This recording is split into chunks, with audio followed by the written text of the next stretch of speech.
자, 시작하겠습니다. 네, 안녕하세요. 반갑습니다. 우리 새로 오신 분이 계셔서 잠깐 이제 인사를 좀 나눴고요.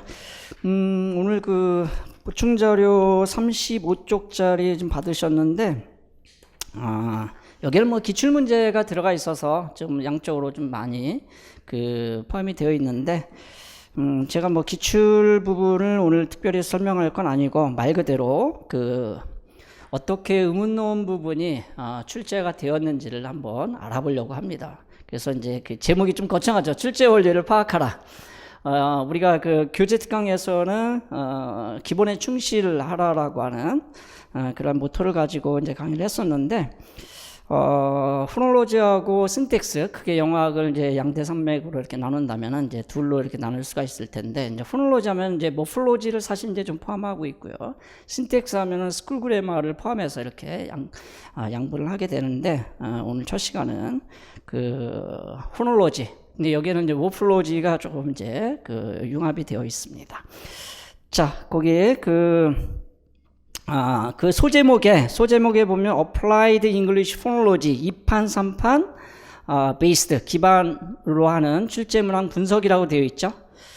아주 유일하게 영어학의 영역 중에서 이 포놀로지 부분은 이 출제자들이 매년 이제 바뀝니다만은 지금 2014년부터 19년까지, 그죠?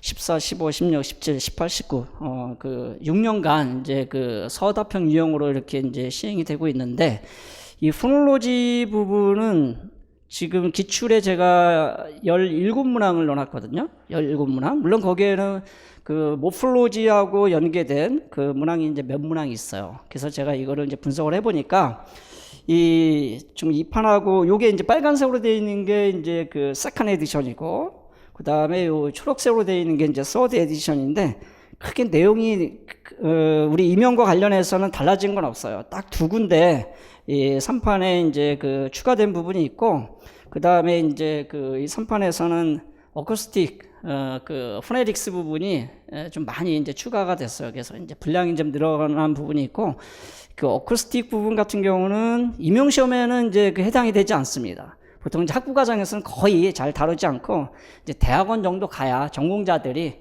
이 음향 음성학을 이제 따로 전공을 이제 하는 경우에 공부를 하게 되는데, 요 3판에는 이제 그런 내용들이 좀 많이 들어가 있는데, 저도 거기에 보면은 목차의 챕터 5에 어쿠스틱 부분은 지금 제외되어 있죠. 그죠? 자, 그래서 총 17문항 중에서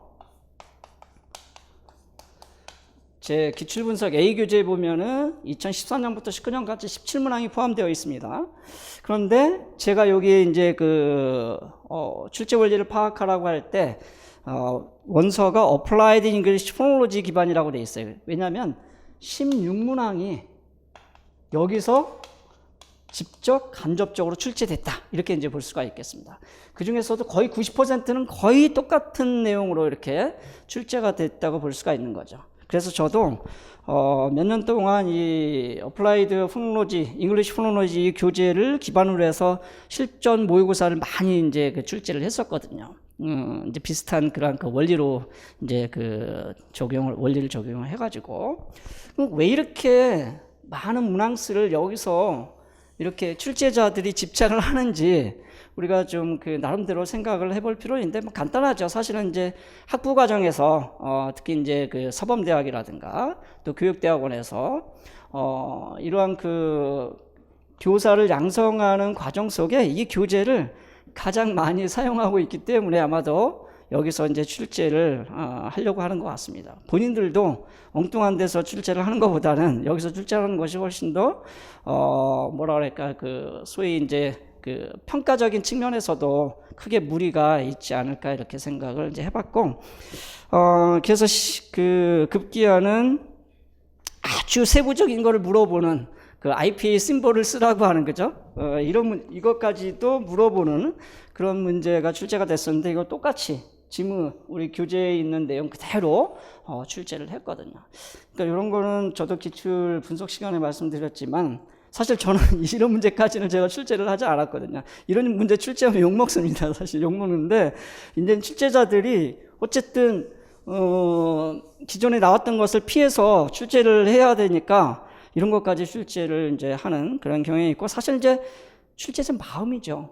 여기서 제가 출제 원리를 파악하라고 했는데 출제 원리를 만들어 놓고 거기에 뭐 특별히 맞춰서 이렇게 출제를 한다기보다는 그냥 서답형 유형의 기입형, 서술형, 뭐 그 정도의 큰 틀에서 그 다음에 이제 그 서술형 같은 경우는 디렉션을 이제 새롭게 좀 개발하는, 근데 크게 뭐 그게 아주 다양하지 않습니다. 제가 이제 쭉 이 공통점을 한번 이제 뽑아보려고 하는데, 그래서 여기서 말하는 출제 원리라고 하는 것은 원서를 기반으로 해서 어떠한 공통점을 가지고 출제를 하고 있는지, 그 공통점을 우리가 이제 발견한다 그러면 나름대로의 그것이 룰이 되는 거고 프린시플이 되는 거죠. 그러니까 룰과 프린시플을 알면 그게 바로 이제 프레딕터블하다는 거거든요. 예측할 수 있다. 그러니까 공부를 할 때는 항상 어떤 것이 시험이 어떻게 나올지를 예측하고 공부하는 게 가장 현명한 거잖아요. 그죠? 그것도 모르고 그냥 공부한다는 것은 진짜 공부를 제대로 못하는 거죠. 자, 그래서 이제 그 출제 원리를 파악하기 위해서 일단은 이 Applied English Phonology라고 하는 이 교재가 임용 시험과 관련해서 챕터별로 어느 정도의 그 중요도를 가지고 있는지를 제가 다이아몬드 5개 를 가지고 이제 표시를 해봤거든요. 가장 그 중요도가 높은 챕터가 슬라브래요. 그죠? 이 교재의 가장 그 장점 중에 하나는 제 기본 심화 A 교재도 이제 그 이 슬라블과 관련해서 가장 많이 이제 들어가 있는 부분이 바로 이 교재거든요. 이 원서 교재에서 제가 인용을 많이 했고, 그냥 인용하려면 굉장히 좀 이 교재 자체가 나열식이고, 그 보시다시피 글씨가 아주 그냥 촘촘하고 그 뭐라 그럴까요? 데이터하고 이 패시지하고 구분이 안 되어 있어요. 그러니까 가장 읽기는 굉장히 어렵게 되어 있어요. 이 교재가.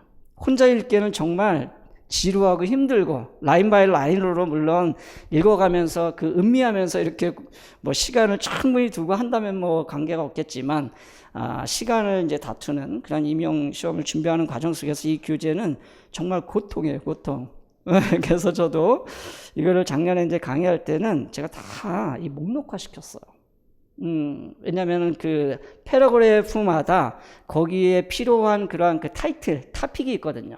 근데 그거 없이 이거는 계속 이 저자의 그 나름대로의 성격이죠.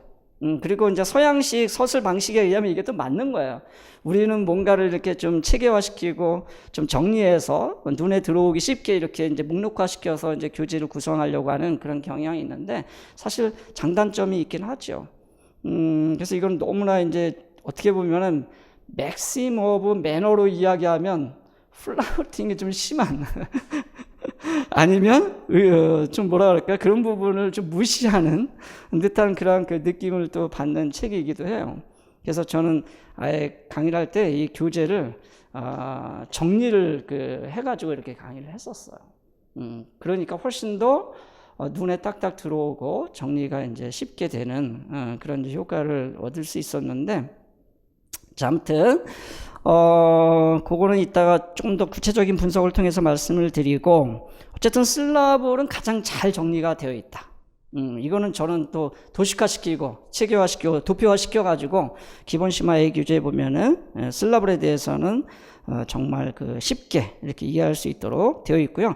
거기 임용시험 연계라고 한 것은 뭐냐면은 제가 이거를 이제 토픽화 시킨 거예요. 그러니까 슬라블에서는 우리가 임용시험과 관련해서 뭐를 알아야 되냐면 슬라블 related phonological rules, 그리고 이 교재에 가장 많이 들어가 있는 부분은 뭐냐면 컨소넌트하고 바울을 이제 보통 다른 음운 또는 음성학 교재에서는 보통 이제 분류 방식이에요.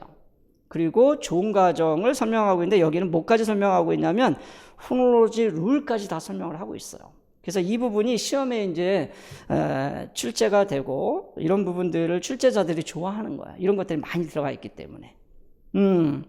자, 그래서 거기 그 챕터 2의 포놀로지, 챕터 그 3의 그 컨소넌트 4의 바울스 부분을 보면은 포놀로지라고 하는 것은 이제 폰인과 엘러폰의 관계를, 또 여기서는 디스트리뷰션을 굉장히 잘 설명하고 있죠.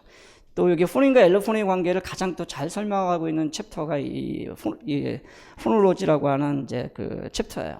그래서 이게 상당히 그 잘 되어 있고, 저는 이거를 그냥 이런 식으로 나열식으로 하면은 저도 보기 힘들고 여러분도 보기 힘들어서 이 부분을 아예 그냥 그 도표 하나로 이렇게 정리를 해드렸죠. 그것만 이해한다 그러면은 여기에서 파생되는 오버래핑이라든가, 그 다음에 컴플리멘터리, 미니멀 페어스, 그 프리 베리에이션, 뭐 컨트래스티브, non 컨트래스티브.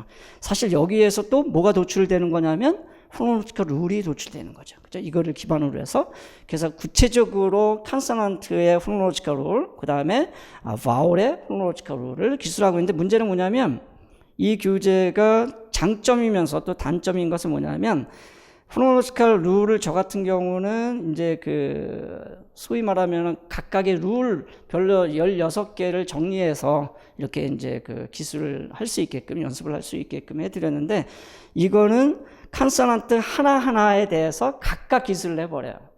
그러니까 개별적인 기술에 대해서는 또 자세히 설명이 되어 있지만, 이걸 묶어서 이제 시험은 이제 나온단 말이죠. 근데 그런 면에 있어서는 상당히 또 약점을 가지고 있어요. 저는 그거를 다 그 교재를 통해서 그런 것들을 통합을 시켰고, 자, 어쨌든 포놀로지컬 룰이 각각 컨소넌트, 바울에 대해서 많이 들어가 있죠. 최대한 많이 들어가 있는 책이다, 이렇게 보시면 되겠고, 그 다음에 7장은 스트레스 인토네이션 부분은 사실 이제 그 서답형 유형에서는 거의 출제가 되고 있지는 않죠.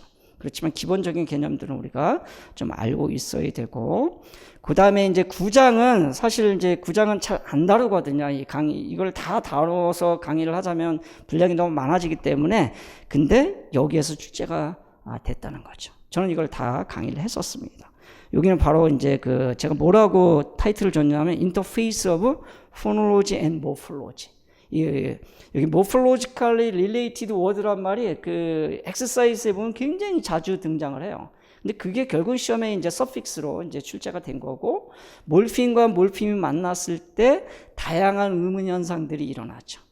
그래서 그런 부분들을 우리가 좀 볼 수 있는 부분이 바로 이 9장이에요. 그래서 이 9장도 중요도는 좀 떨어지지만 우리가 좀 봐야 될 부분이고, 엑서사이즈는 제가 작년에 강의할 때는 중요한 부분들은 사실 다 이제 그 풀어줬었거든요. 그 3판에서 이제 추가된 부분도 그렇고, 여기도 우리가 그 실제 기출 문제하고 어떻게 연결이 되어 있는지 하나는 똑같이 나왔어요. 너무 이제 똑같이 나와서 좀 성의 없이 보이는 그런 문제도 있었습니다. 어쨌든 자, 이 어플라이드 잉글리시 포놀로지가 임용시험과 관련해서 엄청난 그러한 그 중요도를 가지고 있다는 것을 챕터별로 이렇게 확인을 했었고요.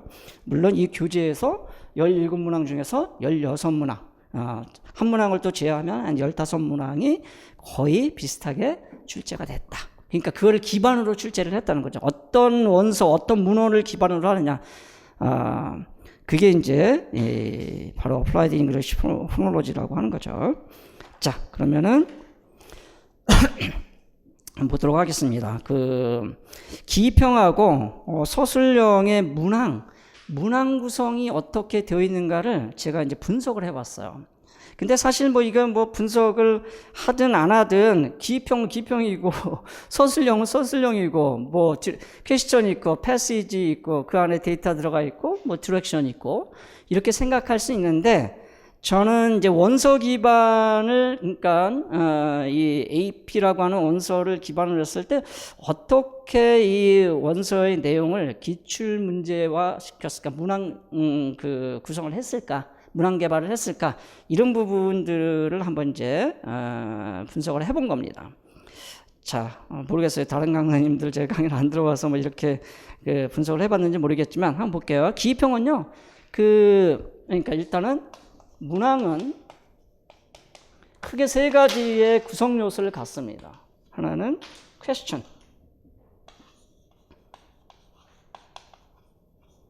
두 번째는 passage, 지문이죠.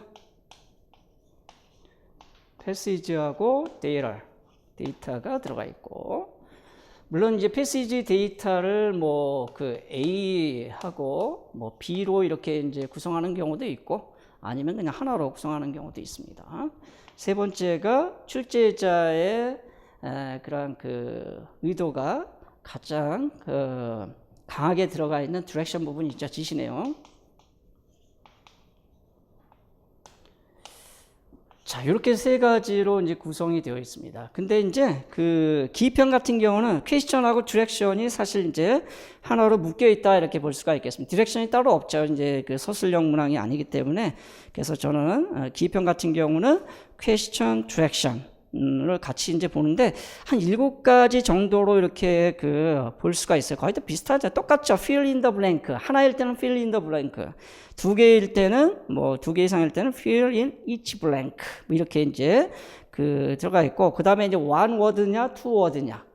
two word일 때 same answers라는 말이 나오고, 정말 same word를 이제 쓰는 경우가 있겠죠. 그렇죠. minimal pairs 같은 경우는 또는 sound value 같은 경우는 블랭크가 2개지만 same word로 쓰게 돼 있죠. same answers로 쓰게 돼 있습니다. 그러니까 그렇지 않으면 이제 1번, 2번 이렇게 블랭크를 구분해서 각각의 fill in the blank를 하게끔 이제 되어 있고요. 그 다음에 이제 세 번째 특징, 그리고 이제 두 번째 보면은 가끔 write your answers in the correct order. 그죠? 이거 순서를 제가 이제 평생교육원에서 뭐 채점을 하는 이제 그러한 교수로 뭐 거기는 뭐 그렇게 이제 부른다면 이렇게 채점을 해보는데 그 채점을 이제 맡아서 이제 하고 있는데 보니까 순서를 완전히 바꿔 쓰는 경우들이 종종 있어요.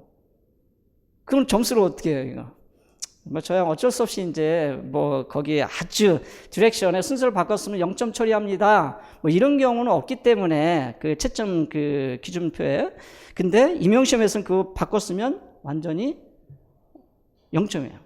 예전에 초 선생님이었는데 저 부산 선생님이 여기 이제 노량진까지 와서 인력 공부를 하시고 강원도를 시험을 보셨어요. 강원도. 그리고 이제 그때는 논술형이 2문제 있을 때, 하나는 교수법이고 하나는 일반 영어 있을 때인데 2014년, 15년도 아마 시험이었던 것 같아요. 그래갖고 이제 시험을 다 보고 이제 기차 타고 이제 부산 내려가면서 같이 공부했던 언니하고 막 이제 통화를 하다 보니까 웬걸? 논술형 문제를 바꿔 쓴 거예요. 10점, 10점이잖아. 그때 알았대, 그때. 그러니까 요건 나중에 써야지 라고 생각했는데 이게 긴장을 하게 되면 나도 모르게 순서를 바꿔 쓰는 거예요. 그러니까 여기에 디렉션에 아예 이런 말을 어떤 출제자는 이걸 넣는 겁니다. 항상 넣지는 않지만. 사실은 안 넣어도 당연히 코렉트 오더로 써야 되죠. 1번, 2번 순서가 정해져 있으니까. 또 1번, 2번이 아니더라도 소너런트, 압서런트 같은 경우도 그냥 블랭크로 되어 있어요. 1번, 2번 표시 안 돼. 그런 경우도 순서대로 써줘야 됩니다. 왜냐하면 코다에 첫 번째 코다가 있고 두 번째 코다가 순서가 분명히 이제 정해져 있기 때문에. 그래서 이런 거 의외로 간혹 있어요. 떨어지고 싶으셔서 그런지 몰라도 아무튼. 자, 그 다음에 이거 지켜야 돼요. 3번 같은 경우에 보세요. 혹시라도 실수하지 말라고. with a distinctive feature라고 분명히 distinctive feature로 쓰라고 되어 있어요. 그럼에도 불구하고 코로나리라고 이렇게 써줘야 되고, 만약에 패시지 안에 피처 표시를 이렇게 브래킷으로 하게 되어 있습니다. 레이비얼이라든가 뭐 도설 이렇게 나오면 요대로 표시를 해서 여기다가 코로나리라고 이렇게 써줘야 돼요. 이게 이제 출제자가 원하는 거였던 거야. 그래서 with a distinctive feature라고 한 거야. 그런데 실제 이제 상담을 해보면 이거 안 썼는데요? 이런 경우들이 상당히 많은 거예요. 그리고 뭐 대문자로 썼다는 글쎄 모르겠어요. 그거는 이제 감점의 어떤 기준이 어떻게 이제 채점 기준표에 들어가 있는지 모르겠지만, 경쟁 시험은 어떻게 보면은 떨어뜨리는 시험이잖아요. 그죠? 저도 이제 뭐 취업 때문에 여기저기 이제 이렇게 원서를 넣어보면, 이건 뭐 떨어뜨리기 위한 시험이구나. 이런 느낌이 이제 면접이구나. 이런 느낌을 많이 받거든요. 그러니까 다시 말해서, 얄짤없다는 거예요. 그렇잖아도 경쟁자들이 굉장히 상위 경쟁자들이 많은데 그런 것까지 다 봐주면 떨어뜨리기가 힘들잖아요. 그러니까 우리는 이 기입편 같은 경우는 철저하게 이런 부분까지 확인을 하고 답안을 써줘야 된다. 자, 그 다음에 5번 같은 경우 보세요. From the passage라고 되어 있죠. 이거 from the passage를 보지 않고 잘못 쓰는 경우들도 있어요. 그냥 자기가 올커니하고 딱 썼는데 물론 의미적으로 맞을 수 있죠. 근데 어디에서 쓰라고요? from the passage, 그죠? 그 다음에 이제 그 일반 영어 같은 경우는 교수법이나 영어학은 거의 그런 일이 없습니다만은 필요하다면 형태를 바꿀 수 있다. 그 얘기는 형태를 바꿔야 된다는 얘기죠.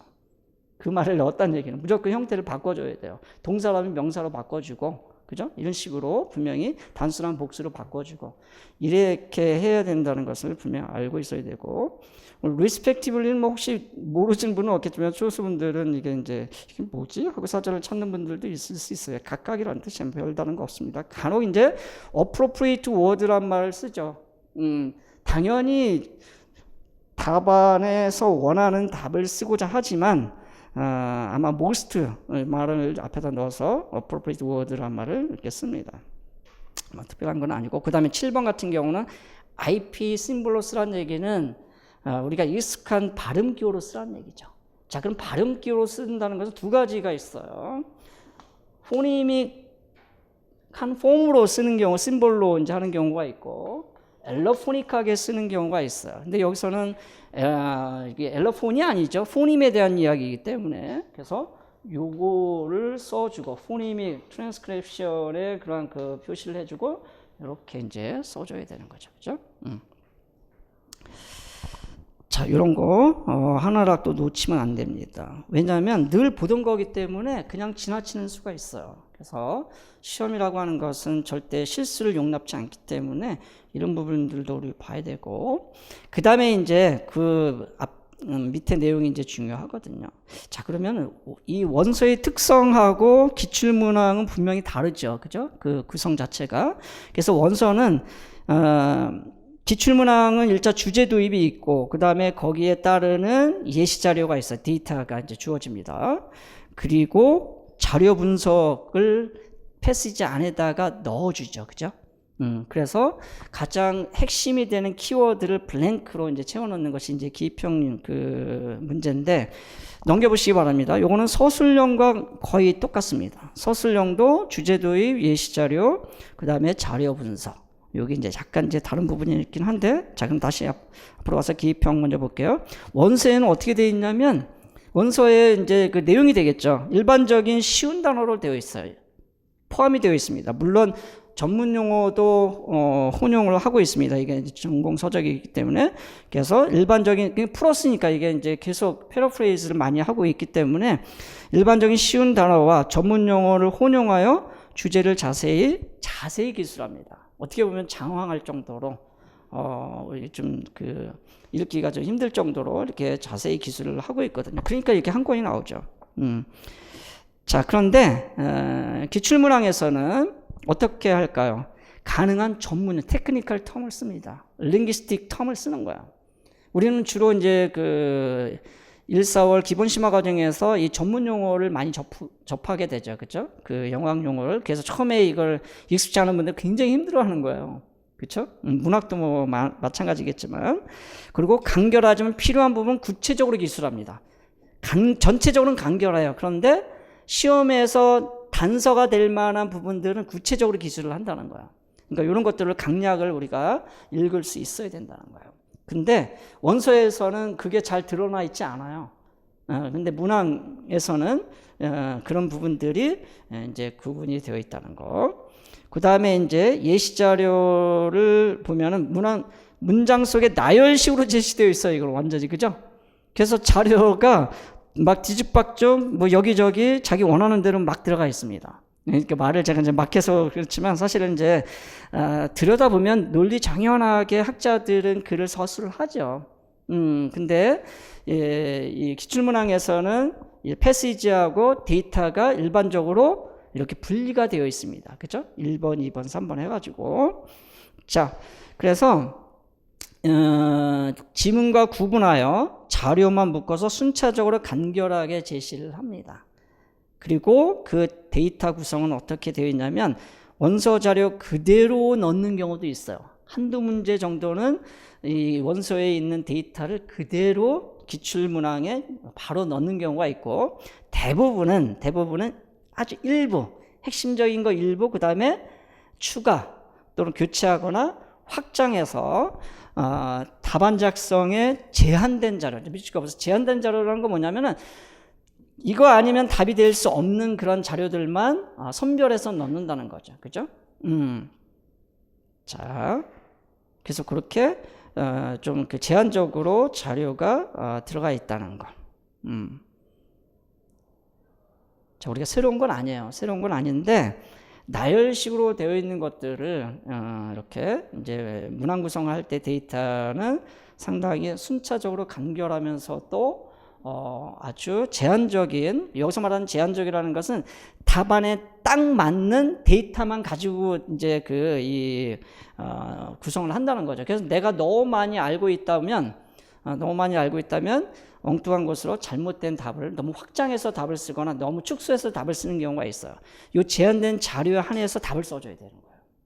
그게 바로 그 엘비올라를 쓴 분들이 있어요. 문항 속에서 보면은 거기에 이제 원서에는 엘비올라만 나왔어요. 근데 확장을 시켜가지고 엘비올라 플러스 펠라탈 부분까지 이렇게 다 이제 그 엘비오 펠라탈 부분까지 포함하는 코로날로 이렇게 적어야 되는 그런 문제가 아까 이제 sensitive feature와 관련된 문제였거든요. 그러니까 원서를 너무 정직하게 읽은 분들은 엘비올라라고 바로 써버렸어. 틀렸죠. 그런 분들 몇 분 봤습니다. 자기는 그냥 바로 엘비올라라고 썼대. 왜? 여기 그대로 있어. 근데 데이터가 추가됐죠. 확장이 됐죠. 그만큼 내추럴 클래스의 그 원소가 늘어났기 때문에 내추럴 클래스를 적어줄 때 확장을 시켜줘야 되는 거죠. 그거를 이제 place of articulation으로 하자면 그런 용어가 없기 때문에 이제 같은 공유된 피처를 가지고 표현을 해줘야 되는 거죠. 그게 바로 이제 코로널이었거든요. 자, 그런 거 되고 그다음에 이제 자료 분석을 이제 교재에서는 비교 설명한다든가 분류, 목록화, 의문규칙, 도출과 다소 길고 장황하게 기술을 해요. 그죠? 읽어보시면 알겠지만 다소 결국 읽다가 다시 또 앞으로 가고 막 정리를 스스로 해봐야 되거든요. 그런데 문항에서는 굉장히 간결하게 기술을 합니다. 딱 필요한 부분만. 그러니까 룰로 기술을 하는 거죠. 근데 그거를 우리가 어떻게 보면은 이렇게 다소 길고 장황하게 설명을 하다 보면 하나하나 읽어가면서 천천히 이해하는 데는 좋아요. 그런데 패시지 따르는 데이터의 어떤 자료 분석에 대해서 분석 과정을 이제 포놀로지컬 룰로 제시한다든가 뭐 포놀로지컬 프로세스로 제시한다든가 뭐 일반적인 그런 개념으로 제시한다고 했을 때 패시지의 분량이 한계가 있기 때문에 아주 필요한 그런 전문 용어를 가지고 기술을 하기 때문에 어찌 보면 내가 기본적인 또는 어느 정도 확장된 그런 지식이 없으면 읽어내기가 힘든 거예요. 책이 두꺼우면 두꺼울수록 오히려 좀 읽기가 좀 편하죠. 제가 통사는 전공이라 그랬잖아요. 근데 한 50년치의 그러한 어떤 내용을 이렇게 아주 얇은 한 150페이지 정도로 기술해 놓은 책이 있어요. 제가 그거를 한 10번 이상은 봤던 것 같아요. 그 교수님이 이제 내용을 이제 기술할 때는 아주 핵심적인 부분만. 근데 처음에는 그게 잘 이해가 안 가는 거예요. 근데 계속 저도 지식이 확장이 되면서 그걸 다시 또 보고 하면서 간결하게 딱 한 줄마다 거기 들어가 있는 elaborating 하는 게 또 중요하다 그랬잖아요. 그런 부분들이 사실은 이제 필요한 거거든요. 그래서 기본적인 그런 지식이 이런 데서 이제 내가 이걸 읽어내느냐 못 읽어내느냐. 그런 거를 확인할 수가 있습니다. 자, 그러면 주제도의 예시자료, 자료 분석으로 되어 있다. 이 세 가지를 정확하게 잘 읽어낼 수 있어야 된다는 거죠. 자, 넘겨보시기 바랍니다. 서술형의 퀘스천은 간단하죠. read a passage. 패시지가 하나면 단수고 두 개면 복수로 되고 lot of directions 이렇게 되어 있고요. 그 다음에 이제 밑에 directions도 사실 크게 보면 한 4가지 정도로 이렇게 볼 수가 있어요. 근데 그 4가지를 요약하면 identify 하는 겁니다. identify, 포놀로지에서는. 그 다음에 categorize, 이게 이제 새로운 그러한 어떻게 보면 형태의 라고 이제 볼 수가 있는데, 그 다음에 state. 요 3가지예요. 전부 다 보면 크게 1번을 보세요. 여기는 야드라핑에 관련된 그런 문제였었는데, 뭐에 근거해서 스테이트하라. 이게 전부 다 포놀로지컬 룰을 스테이트하라는 거죠. 그 다음에 이제 그 곤란해라 이런 얘기죠. 아이덴티 그리고 그것을 그룹핑해라. 캐러고라이즈 2번 보면은 아이덴티파이 두 번째 줄에 캐러고라이즈 두 번째 줄 끝에 보면 스테이트 그죠?